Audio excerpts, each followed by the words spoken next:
I'm on Exiles, Talkative Try here, back with another Path of Exile 2 video, and in the past few weeks, everything has been quite quiet on the Path of Exile 2 news front, unless you've been paying attention to Discord and a few murmurings from a certain developer that we all know and love. He's been confirming some mechanical changes, and there's been a few things that I have revisited from past developer talks, such as ExileCon 2023, that I really wanted to bring back to the forefront as we approach Path of Exile 2's early access, which launches on November 15th. There's going to be a lot of stuff upcoming, super excited for it. Glad to be here. Let's talk some Path of Exile 2. First up, we have a fiery mechanical change from Path of Exile 1 to Path of Exile 2. For those of you who don't know, currently in Path of Exile 1, chaos damage completely bypasses energy shield, which is like an extra form of life on top of your life that you can gain from armor, the passive skill tree, and a few other areas of the game. Well, in Path of Exile 2, that's no longer the case. It has been confirmed due to looking at some hovering over tooltips in Path of Exile 2 demos from the Tokyo Game Show, from the recent Brazil Game Show, that now chaos damage does twice as much damage to energy shield. It does not bypass it entirely. Instead, two other things bypass energy shield entirely, and those are two damaging ailments in bleed and poison. They completely bypass energy shield. Now, what are these two things? Well, bleed is essentially damage over time that is scaled from physical damage, and poison is damage over time that is scaled with chaos damage. But it looks like in Path of Exile 2, they are a little bit more distinct, meaning that the chaos damage inflicted by a poison is going to bypass your energy shield. Same with bleed. Physical damage isn't going to bypass energy shield, but physical damage over time in the form of bleed will bypass energy shield. This is certainly going to change up some defensive structuring of your characters once we get into the actual game, and it's something that's going to be very jarring for Path of Exile 1 players hopping into Path of Exile 2. Next is a very short one, and that's the fact that curse activations have a delay of about 2 to 2.5 seconds with very strong effects. Once again, in Path of Exile 1, curses are instantaneous, but in Path of Exile 2, you're going to cast said curse as a baseline, and then its effect will happen on your foes. No instantaneous stuff here. However, that does leave the opening for support gems or ascendancies to change that mechanic up a little bit. Before we continue, make sure you hit the like button if you end up liking this video, and to subscribe to Talkative Try for all the Path of Exile 2 news, content, and beyond. I'm going to go really hard in November, and I'm just so excited. I would love to have you on this journey with me. Thank you for the consideration and the support. Now I just really briefly want to talk about stuns and freezes and other crowd control effects, specifically on bosses, as I've been watching the Path of Exile 2 ExileCon talks from 2023, and the way that stuns work on bosses is kind of fascinating, and people might be forgetting this. So right now there's basically a break bar or a stagger bar on bosses that you can build up onto them, and once you hit that maximum, the boss will become stunned. Now here's the difference between Path of Exile 1 and Path of Exile 2, mainly. It's the fact that bosses in Path of Exile 2 have specific heavy stun windows. What do I mean by this? Well, one boss might have a 2-second heavy stun window. So when you hit that maximum, they're stunned for 2 seconds. They have a unique animation and everything. Well, another boss, let's say Krutog, the Lord of Kin, that giant in the volcano that's ruling over the goblins, he will have a 6-second stun once you heavy stun him. That's kind of wild. And that's going to reward player knowledge when you're fighting these bosses and you know, okay, if I get a heavy stun on this guy, he's going to be stunned for 6 seconds and I can unload all this damage on him. I'm going to have a lot of free time to recover or deal that damage. Whereas another boss is only stunned for like 2 seconds. There's also wiggle room at endgame too for grinding your games to maybe swap this up a bit. We've already heard how they're going to change endgame bosses a bit for maps. They're going to be the same bosses in the campaign as in maps, but altered, meaning they can have abilities like Draven's projectile slash ability, where he slashes his sword and shoots a bunch of projectiles and a shotgun spray out at you. Well, that only occurs pretty rarely in the fight right now. at endgame, when you fight endgame Draven, he could be using that attack, every 5 seconds, every 10 seconds, just spraying projectiles everywhere, which would be absolutely phenomenal and wild. They can do the same sort of playing with stuns in Path of Exile 2 at endgame for bosses. One boss might get stunned for 6 seconds during the campaign, Krutog, or at endgame, oh my gosh, you stun him and he's only stunned for 2.5 seconds. That's a big change in a boss fight. Believe me, especially when you're likely going to have a skill, one of your base 9 skills, that is likely going to be dedicated to slowly bringing down that stagger bar and making sure those bosses are stunned. Now, as far as I'm aware, freeze works a little bit differently. Freeze is related but not related to the stunning because it has a separate build up on the bar itself. You can actually see in a lot of gameplay footage where you're working on freezing a boss that it will have a little icon under the boss health bar, and it will be 17%, 23%, 30% as you're building up to that freeze. And once you hit 100, yes, you have freezed the boss entirely. Now, with this, it starts to decay over time if you stop dealing damage that grows that freeze, okay? I don't know, and please correct me in the comments or educate me in the comments if heavy stun and freeze are one and the same. It doesn't look like they are. They might be, but I don't think they are. I think they're separate mechanics here. I think freezes contribute to heavy stuns, but you can also freeze a boss before heavy stunning.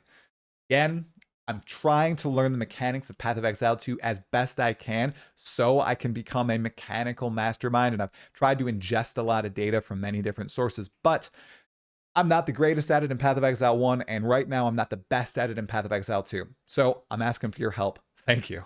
Here's a little addition to descriptions to skills and passives in Path of Exile 2 that's really cool to hear about.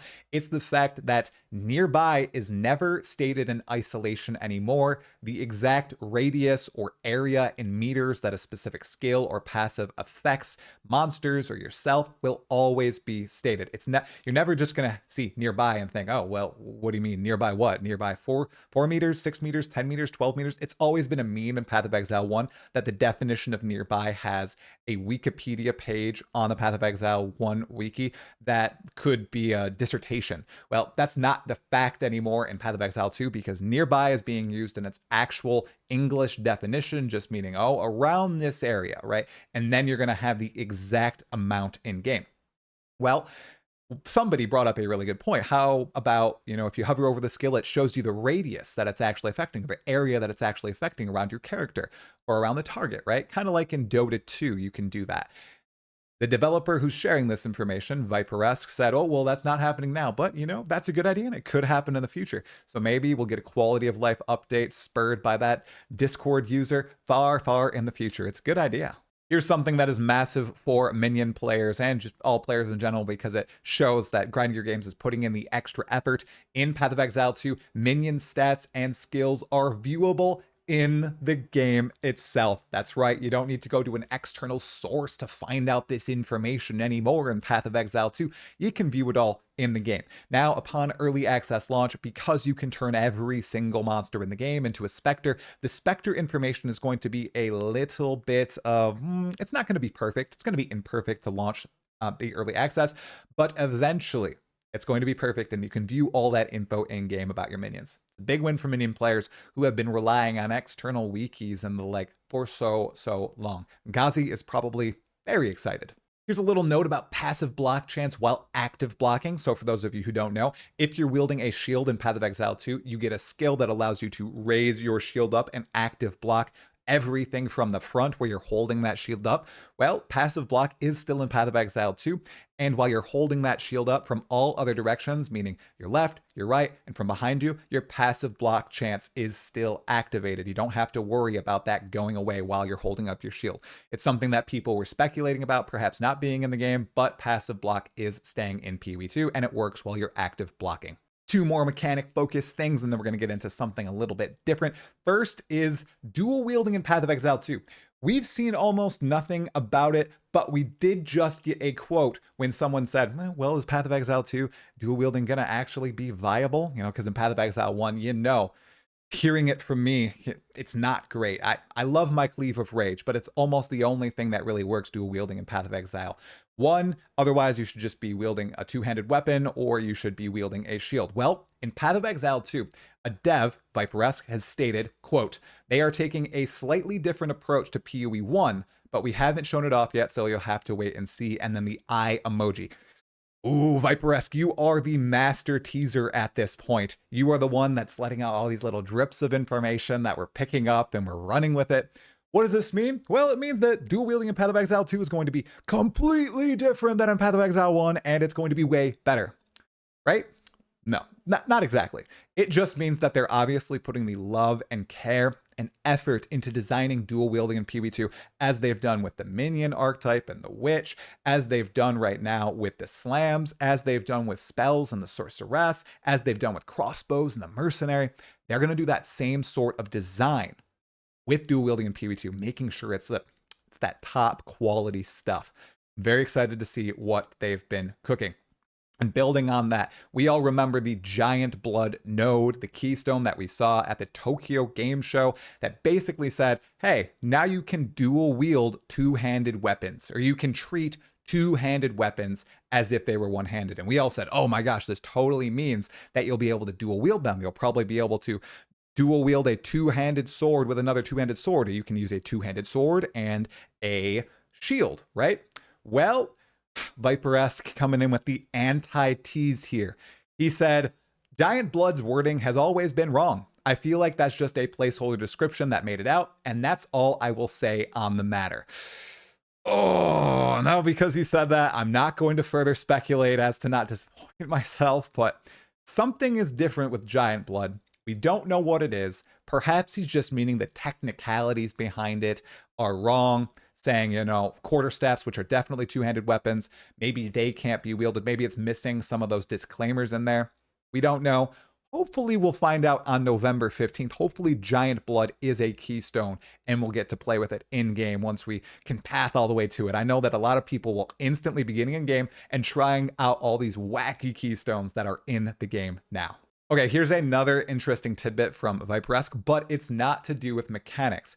He claimed when people were talking about the Path of Exile 2 closed beta and its difficulty and people struggling with PoE2 and something that we talked about a little bit on this channel as of late, that old PoE1 players had a harder time in the closed beta testing than totally new PoE2 players until recently. And he wasn't going to publicly speculate on why this was. What does this mean? Did they make some massive change in the second or third round of testing? Or I don't know what he means by this. It's very difficult to think about, like, what could they have changed that would make Path of Exile 1 players more accustomed to Path of Exile 2? Could people be right? I don't think they're right on this, but could people be right? Could they be downing the difficulty levels of Path of Exile 2 based on Path of Exile 1 player feedback? I really don't think that's the case. I'm wondering if maybe they upped the amount of loot that was dropping to be more in line with Path of Exile 1, so you weren't struggling to get full gear by the time you were fighting the Act 1 boss or something like that. I do know that the Executioner was a boss fight that they wanted to look at and perhaps lower the difficulty on from talking with some developers at the various events. Lots of people were struggling on it. I don't know if they actually did that. I know they are changing all the fights constantly. I don't know if they brought down his difficulty level though. I think they were pleased with almost every other boss that has been showcased in the various gameplay demos and showcases. So really wonder what it could be. Once again, speculate below wildly about why Path of Exile 1 players would suddenly become better Path of Exile 2 players. Maybe they just played longer. I don't know. Let me know below. And then here's just a PoE2 lore thing. So I was looking around concept art and I found this wonderful piece right here of this wicked looking dude with a wild looking child on his shoulder, on his back. And then when I was re-watching the Path of Exile 2 trailer 3 that came out during ExileCon 2023, I noticed that that same child is sitting there in that cutscene when the Countess is berating the witch. And that person who the child is riding on has a dagger to the neck of the witch. Who is this child? Why is this dress so elaborate? Why have we not seen anything about this child or about this particular scene ever since 2023? What is Grinding Gear Games hiding from us? Is this an early on cutscene before we are even hung? Is this a cutscene in Act 5 or Act 6? Will Path of Exile 2 have cutscenes? We don't know, and the wait is killing me, but we are only 25 days away, my fellow exiles. The early access starts on November 15th. I have a ton of content planned on this channel, including live streams with the likes of Zizarin, Rax and Trax, Gavrin, and many, many, many more people, maybe even some surprises there in store too. I'm going to have lots of videos coming out on YouTube, live streams every single day of November on Twitch and on my second YouTube channel, going to be involving the community, going to be doing some wild stuff. And the announcement for the live stream should be coming very, very soon. Some people are speculating that it could happen on the 11th anniversary of Path of Exile 2 releasing, which would be October 23rd. That is just 2 days away. That's Wednesday, my time. I think that we're going to get a teaser on the 24th, Thursday, or Friday, the 25th. And the live stream, not going to be Halloween, it's going to be November 1st. Friday, November 1st is the live stream. That is my guess. Let me know in the comments if you think I am right.